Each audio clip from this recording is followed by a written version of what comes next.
அஸ்ஸலாமு அலைக்கும். இன்றைக்கி வந்து கவுனி அரிசி இட்லி அண்ட் தோசை மாவு. அஸ்ஸலாமு அலைக்கும். கவுனி அரிசிக்கு தேவையான பொருள் கொஞ்சம் வெந்தயம்,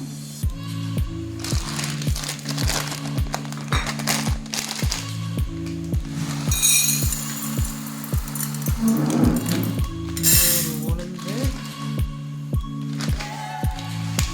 200 கவுனி அரிசி,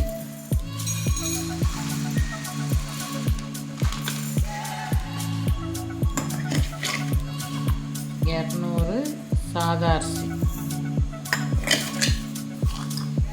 அதாவது இட்லி அரிசி போட்டுக்கணும். எல்லாம் ஊற போட்டு நல்லா களைஞ்சி, கவுனி அரிசி வந்து கொஞ்சம் ஊறத்துக்கு கொஞ்சம் லேட்டாகும். அதனால் ஒரு 3 மணி நேரம் ஊற வைங்க.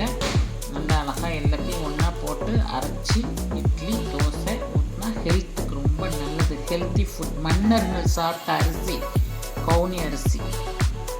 மாவு இந்த பதத்துக்கு இருக்கணும். நான் இப்போ வலிக்க போகிறேன். இட்லி தோசை ரெண்டுமே உங்களுக்கு இன்றைக்கி வந்து சுட்டு காட்டுறேன். சரியா? மாவு நல்லா ஊற்றி வந்திருக்கு. இட்லி ஊற்றி காட்டுறேன். சரியா? பாருங்கள், மாவு நல்லா ஊற்றி வந்திருக்கு. உப்பு போட்டு நல்லா கரைச்சி ஊற்றி காமிக்கிறேன் எப்படி வந்திருக்குன்னு. இட்லியும் ஊற்றி காமிக்கிறேன், தோசையும் ஊற்றி காமிக்கிறேன்.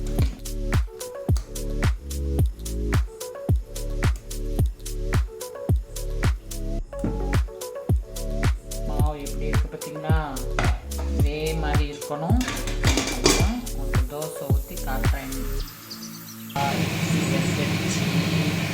இந்த துணி வந்து கலராக இருக்குதுன்னு பார்க்காதீங்க. இந்த கவுனி கேப்பை அரிசி தோசை இட்லிலாம் ஊற்றுறதுனால துணி அப்படி கலராக இருக்குது.